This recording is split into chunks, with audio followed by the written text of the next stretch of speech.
you wanted the best, you've got the best podcast. The hottest podcast in the world.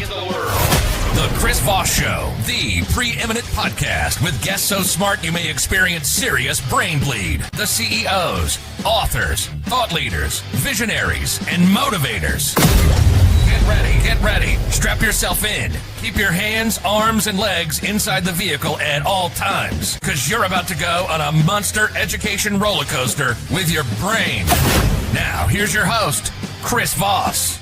Hi, folks. It's Voss here from thechrisvossshow.com.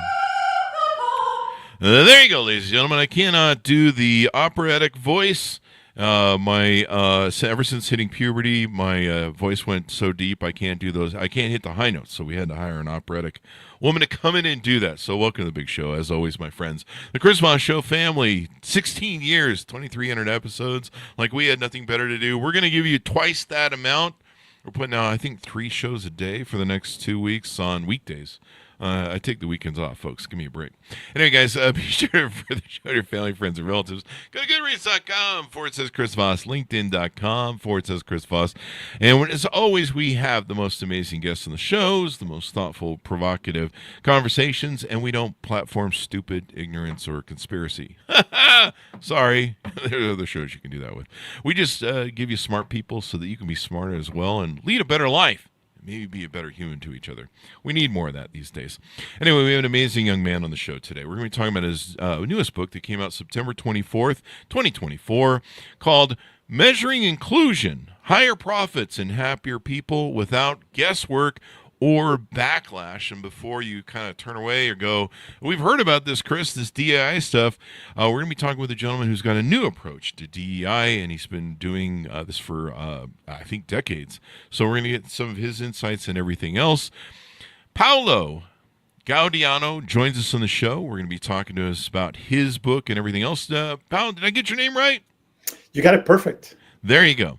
So we're going to get into it with him, his insights and everything else. He has got degrees in applied mathematics, aerospace engineering, computational neuroscience. He jokes that he had literally done rocket science and brain surgery before turning into a really hard problem. How to create companies that have happier employees while making more money. Wait, you can do both? Don't tell my people at the office. Anyway, guys, he's a former tenured professor turned entrepreneur. He's the chief scientist at Ilaria. He's the president of ARC, adjunct at New York University Stern School of Business. Is that the Howard Stern School of Business? Maybe not. And chairman of the annual Diversity and Inclusion Research Conference. He has decades of experience in business technology, academia, to transform how people think about DI and what they do about it, with the ultimate goal of making our society more inclusive and equitable. Welcome to the show, sir. How are you? I'm doing well, Chris. Thank you so much. Delighted to be here.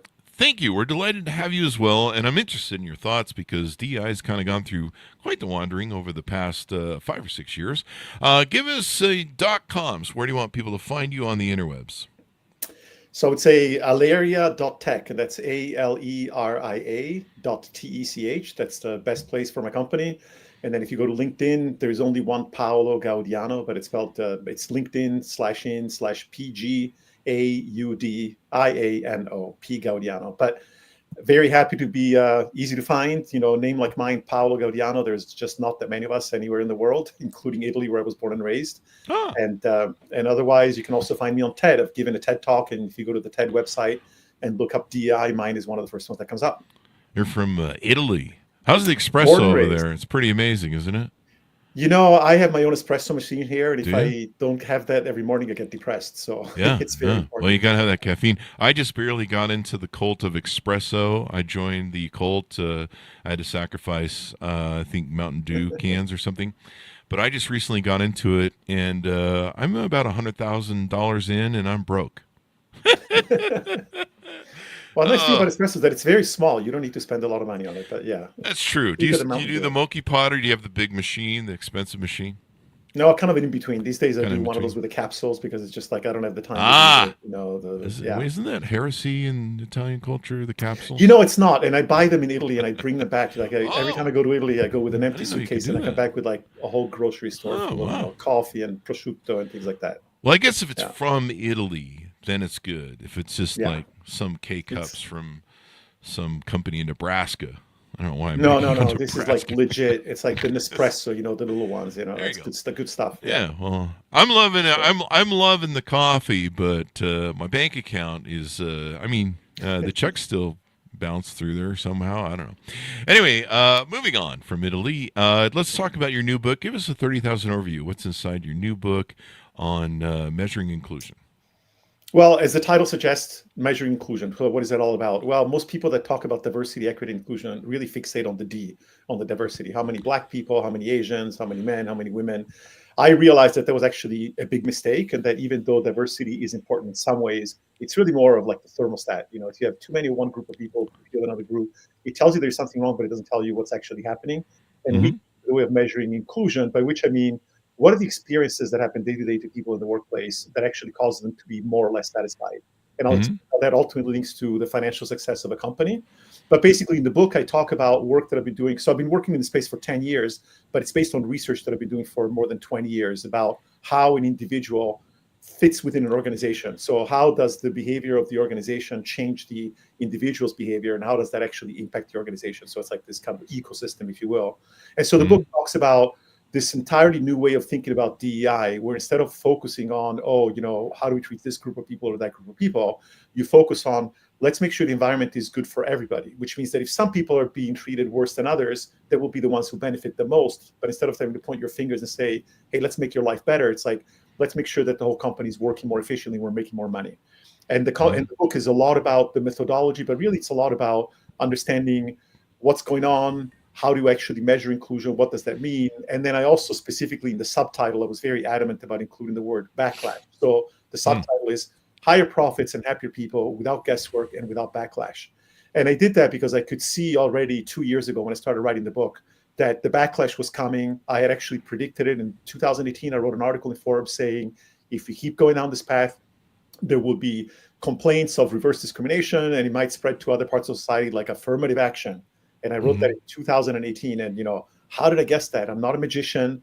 I've never actually made a correct guess on the stock market, but somehow this one, I predicted the backlash. And so the book also talks about that. And it talks about what I think are silly mistakes that people have made in the DEI space, but also silly mistakes that people that are making today in the anti-DEI space, and why we really need to find common ground and stop listening to these extreme views and realize that this is something that can be truly beneficial for everybody if you do it the right way.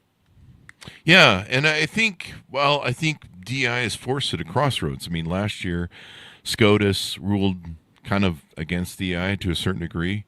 I remember when it first came out. Well, it first became popular. It seems around 2020 with George Floyd, and there seemed to be some activism behind that in trying to right the wrongs of some of the things that went on in systems and stuff.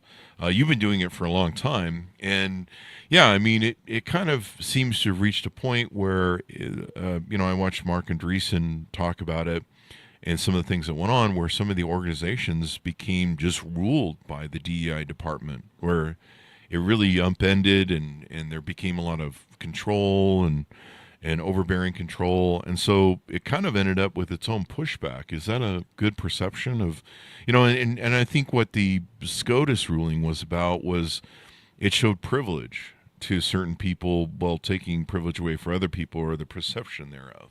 Is that the correct analyzation? Well, I mean, yes and no. So I find that with a lot of these arguments, like superficially, they make a lot of sense. And then when you dig down, you realize that there's some kind of like foundational problems, right? And I mean, in terms of like the comment that you made about Andreessen, I think that there definitely have been some approaches to DI that have been really draconian, that in my opinion are mistaken. They were like too strict, they were too stringent. But I think that those are really the exception to the rule. They happen, and they do happen in some places.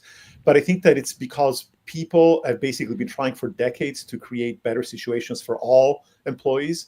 And when you finally realize that things continue to be skewed, people are like, okay, screw this. We're gonna impose some rules, and we're gonna make you force you to follow them. Terrible idea, by the way. Like, and nobody likes having things stuffed down their throats. Yeah. As far as SCOTUS, I mean, I think that there was kind of an interesting story there, which is that, I mean, they basically said, they did it in a very narrow scope, which is that when it comes to admitting students into colleges, you should not use race or gender as a factor to help some people to get in, even though in theory, let's say their grades or their qualifications are not as good. And what's interesting about that is that it's kind of like, it's ironic because why were those rules put into place? Well, they were put into place precisely because there were these massive imbalances and people could not figure out how to fix them. And so 40 years ago, somebody said, hey, you know what? We realized, or 50 years ago, they said, hey, we realized that there's something really messed up and companies and universities are not fixing it on their own. So let's create these pickets and basically say you have to stay within these lines. Well, the problem is that the way that it was constructed, it essentially favored one group of people, or let's say different groups of people over other groups. And then the President's Quota said, well, if I look at it very narrowly, and if I don't believe that there really are these massive inequalities around society, then the fact is that the rule of law, when you look at it, is actually wrong because it's unconstitutional, because you're discriminating. And so they were, unfortunately, technically speaking, they were correct. But what they ignored that prior Supreme Court said not ignored was the fact that it's sort of like a remedy for something that, we know that it needs to be fixed, but people don't seem to be able to fix it in other ways. I think it's unfortunate that it got to that point. And I think that after the murder of George Floyd, we're all cooped up at home. We got COVID. We don't know what the hell to do. So what do? We watch all kinds of videos and it's like doom scrolling. And pretty soon DI becomes this enormous thing and people are marching down the street and, they're waving flags and, kicking cans, which I think in a way was great. But what happened is that it pushed the pendulum too far in one direction. And that pendulum hit some people that did not like it. And now those people are pushing back really hard in the opposite direction. Unfortunately, what made it really bad was the fact that it coincided with this massive shift politically, where we're now seeing a lot more anger, a lot more division. And because it coincided also with the presidential election, that essentially became a political hot potato, or really more like a political weapon. It became politicized, and things have completely, in my opinion, blown out of proportion. I think that the idea that all of DI is evil and needs to be shut down is unfortunate because it's really not true. And the kinds of extreme cases, they're just extreme. And yeah, we should get away from the extremes. There are extremes on both sides. And I wish that people would just kind of calm down a bit and say, hey, you know what? It's not quite as extreme as we think it is. Let's try to be a little bit more mindful of what's actually happening to people. Yeah, I mean, one of the concerns is we still are a meritocracy. And it seemed like some of these rules were trying to circumvent that and create some sort of thing where certain people, on one hand, I can see where, especially 30 or 40 years ago, 50 years ago, there was definitely some racial prejudice and different things. And I think there always is going to be in human nature. We judge each other whether we like it or not. It's part of our nature. It's part of our fight or flight. Is this person approaching me endangered to me? It's a little cavemanic, really, in its thought pattern, because it goes back to those days. I mean, I usually don't have to worry about anybody at 7-Eleven walking towards me through a door is going to attack me and, I don't know, stab me with a spear or something. But, it seems like it was fixing something. But then, like I said, it really became a lot about shame and guilt. And, well, you had privilege for 200 years and now you must pay. I hear this a lot in the battle of the sexes too. Men must be put down so that women can rise. And there's kind of a scarcity mindset that's out to that sort of thinking, where instead of having the attitude like rising tide lifts all boats, which is an abundance mindset. And so, it seems like things really got out of hand with some of it, especially when I was listening to Mark Andreessen talk about how some of the organizations just got overridden as it became the most controlling, most dominant department, the DEI department, than any of them. So, and I had a friend who walked into a room in Silicon Valley of people, some meeting or something. He said, hey, guys. And he got written up by HR, had to get berated by HR and go to a diversity, play nice with others training, just for saying guys. And I do that all the time. I call my gal pal guy friends. I'll say, hey guys, how's it going? It's not that I'm being in any way trying to be offensive to them in any way. In fact, if anything, by saying that in a moniker of men talk, it means we're all buds here. We're all on the same team. But yeah, I mean, some of these out of control things, I don't know if you want to speak to some of those issues with shame and guilt. So first of all, I think that the shaming, the cancel culture, that kind of stuff, in my opinion, is just, it was very short-sighted, because even if you are angry about these things, making people pissed off at you, but insulting people, attacking them, is just not very smart. If you're trying to sell a product to somebody, don't go and tell them you're a bad person, therefore you should buy my product. So I do agree that there were some mistakes that were made there. Now, I can kind of understand why that's the case, but I would like to point something out of Mark Andreessen. Last time I checked, Mark Andreessen is a white man. And last time I checked, he still got like shitloads of money, way more than most people that I know. And the fact of the matter is, a lot of times people complain about, like the story that you mentioned about your colleague saying, hey guys, that shouldn't happen. But you know why? You heard that story and you noticed it because that happens so flipping rarely. I mean, that really does not happen very often. So we have to be careful that it's very easy. We hear these extreme examples of like really stupid behaviors. And that, by the way, happens on both sides, right? I mean, like, I think a stupid behavior, a lot of people don't appreciate. You talked about meritocracy. Here's the problem with meritocracy, right? If you told me that your company, I'm not saying yours in particular, but if a company comes to me and says, we're meritocracy, I'm going to ask them the following question. Show me the rule that you use. Show me where it's written down. Show me the formula that you use to calculate merit. Show me that it actually works and it's linked to the success of your company. And if you're not able to do that for the last 10 years to show me the proof that it's truly meritocracy, then shut the hell up, because what you're saying is, I'm going to look at you and decide whether you're worth it or not. And the problem is that in a lot of meritocracies, what happens is that it creates homogeneity because, hey, I went to an Ivy League school, I kicked ass, I'm really successful, I'm the leader of this company. Therefore, anybody who's done the same things that I have must be meritorious, they must be very good. And when you do that, it's not really a meritocracy. It's more like a simulacracy or whatever the hell you want to call it, right? So we have to be able to be careful. And the irony of that is, Chris, that if you ask people in DI, like the ones that have been doing the work originally, meritocracy is exactly what they want. They want, hey, listen, I want to make sure that if I'm qualified for a job, I have the same chance as the other guy to get that job. I want to make sure that if I'm in the work and I'm doing my work and I'm kicking ass and I'm advancing, I want to make sure that I'm getting promoted. I want to make sure that I'm getting the raises like everybody else. And what was happening and what I think is still happening is that, unfortunately, when you look at the data, you find that in many cases, that's not entirely true. And when that's due to these, people talk about unconscious biases. I hate that word. And I honestly, I just wrote an article today in LinkedIn about why I think it's actually a good thing that unconscious bias training is going the way of the dinosaur. But the fact is, we do make decisions based on our internal experiences. And to the extent that we allow those sometimes to have a negative impact on some people and on the other, then we're making a mistake. We're shooting ourselves in the foot. So what I advocate for is that, look, instead of just talking about a meritocracy, talking about unconscious biases, just make it quantitative. Just measure this. We measure everything. How difficult is it to measure how many people are getting promoted, how many people are getting raises, who's getting the raises, who's not getting the raises, and then find out, hey, gee, why is it that at the entry level of my company, I have 70% women, but by the time I get to the executive level, I have 70% men? What the hell is going on? Is it really that men are so much better than women? Or is there some weird thing that is going on along the way? Because guess what? If you're losing a ton of women along the way, that's costing you a crap load of money. Because every employee that you lose, depending on their level, it can cost you as much as a full year's worth of salary to recruit somebody, interview them, hire them, onboard them. So it's a pretty expensive proposition, right? So instead of focusing on, he said, she said, here's a kind of a draconian measure that's good, which those should not exist. Cancel culture, in my opinion, really should be canceled, right? I mean, that's kind of a hypocritical thing to say. But if we just focused on, look, let's just stop the rhetoric and let's just measure stuff.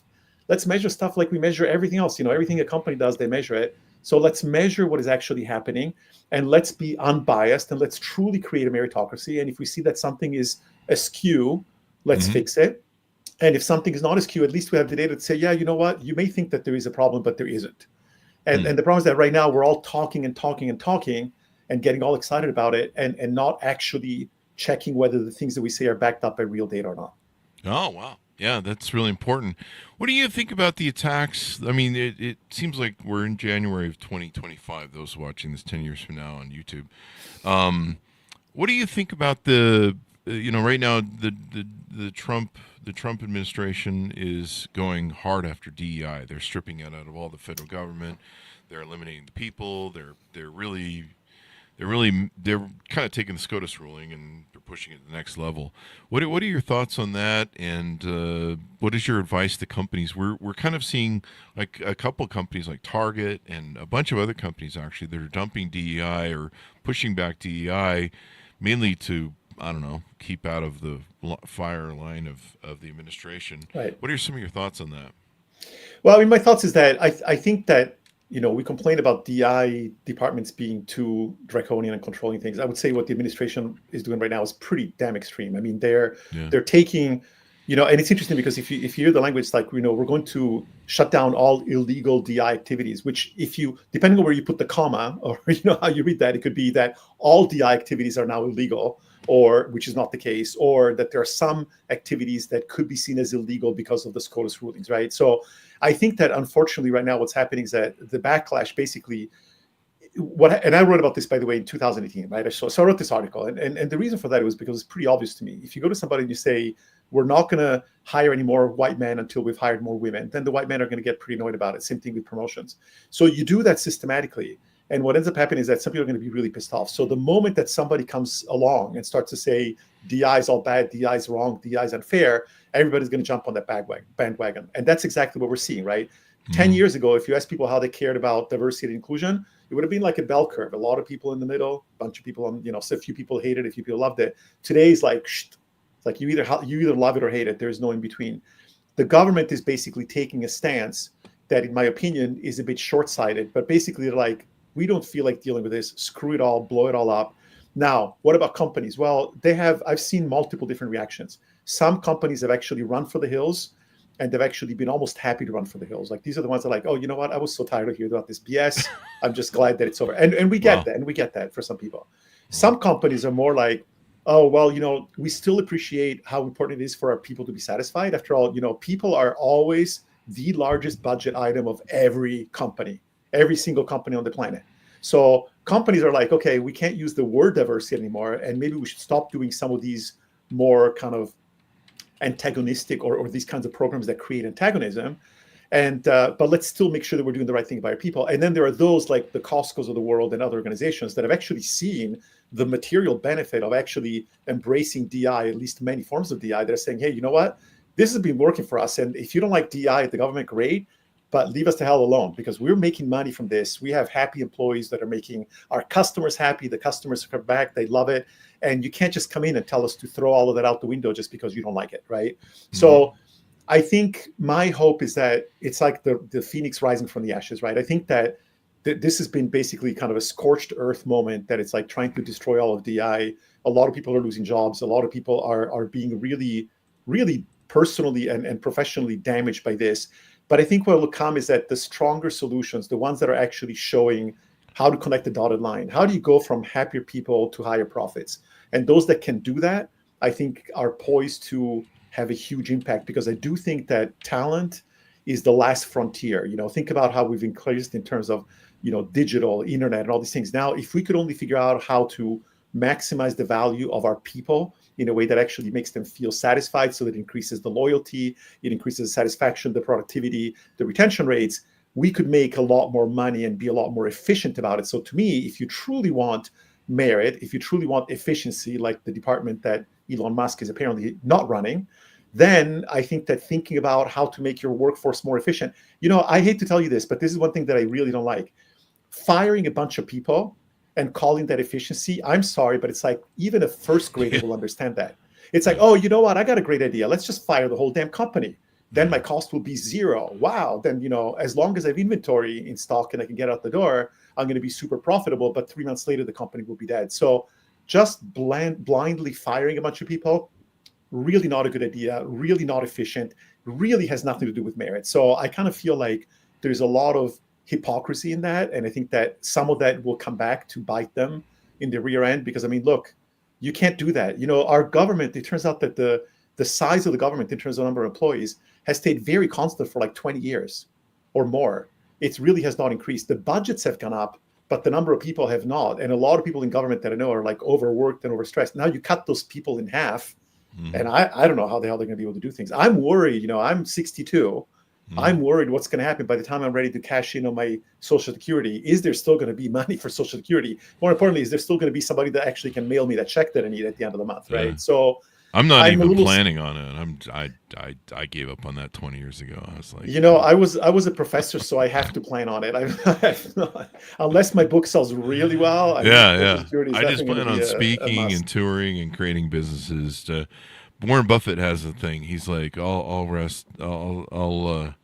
I'll retire 7 years after I die. I kind of like how that goes, but I have the Yeah, ability to do that.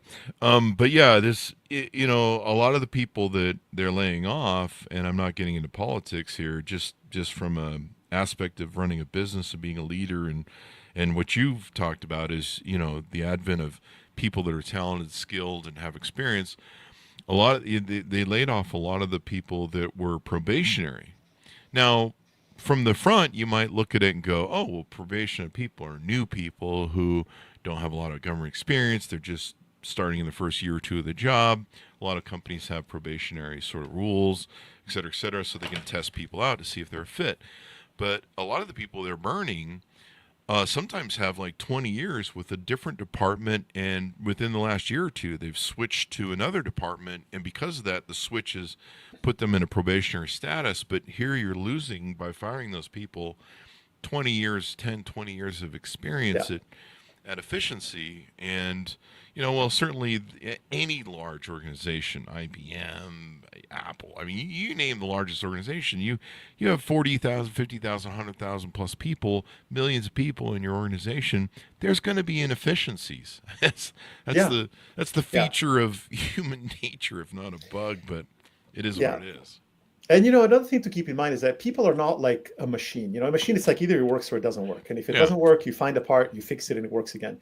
People are not like that. If you have a department or a company that is not running efficiently, Mhm. in a lot of cases, it may be because you're creating an environment that makes it impossible for the people to work efficiently. Oh, there you And go. so then to go and blame the people and say, oh, you guys are all inefficient, so we're going to fire you, is really short-sighted, because people, it's like, and there's so much data, so much research in this. If you create an environment that makes it impossible for somebody to work at their peak, you're losing money. You're throwing money out the window. So why don't you spend a little bit of time figuring out what are you doing, or are you doing everything that you can to make sure that your people are actually able to work at peak efficiency? It's like, why do we not think that way? It's unfortunate. I mean, a lot of it has to do with the way that accounting works, where in accounting, people are only considered as a liability. You buy a computer, you can amortize it. You can say, well, this is something valuable. It's an asset that I can amortize over years. You hire a person, it's a permanent liability in the balance sheet. And so that creates this mindset of people are just like fungible. I can just like, oh, I don't like the way this one's working. I'm going to throw them out and get a new one. But that, as it turns out, is it's a very short-sighted problem. If you want to buy a new computer, you just walk down to the local computer store, you buy a new one, or you go to Amazon, or you go to Apple and you buy a new one. But if you fire somebody, you can't just go in and like you said, you're firing somebody that maybe has a lot of experience, a lot of knowledge, and beyond the cost of rehiring people, you're losing a lot of institutional knowledge. You're losing a lot of things. And so, to me, that aspect of the approach is really what I don't understand is that it makes zero sense from the business perspective unless your only goal is super, super short-term gains that you can somehow monetize in some way.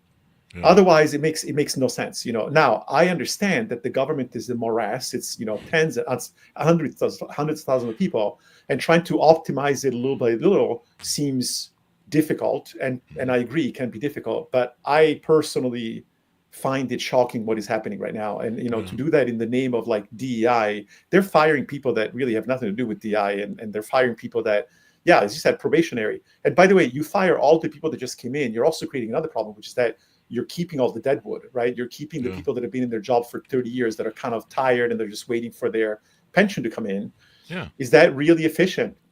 I don't know. Not really. Not really, in my opinion, experience. It doesn't seem at all. So as we round out the show about your book and stuff, let's talk about some of the offerings you do on your website. I believe you do some consulting or coaching or speaking, things of that nature. Let's talk about what people can do with services that you offer. Well, so interestingly, my goal with Alera is primarily to offer a service where we have these platforms that make it very easy for us to measure what we call inclusion, which is really about finding in a completely anonymous way what are some of the things that your employees are experiencing, and how do we quantify that in a way that we can make your work better. So we offer that as what we call our journey to inclusion. It's a kind of a series of offerings. But it turns out that lately I've been getting a ton of requests for public speaking, training, both inclusive leadership training, inclusive management training, and especially like the last few weeks, like literally like on a daily basis, somebody will reach out and say, hey, can you come speak at this conference? Can you come talk at that event? Can you come do a special training for leadership? Precisely because people don't know which end is up right now. And one of the things that I love to do, I'm starting to get to the point where my travel is becoming pretty brutal. But any opportunity that I get to get out and speak, I love it because I ultimately feel like my work has the opportunity to make society better. You know, I can show companies, as the book says, it's like, how do you make more money while making people happier?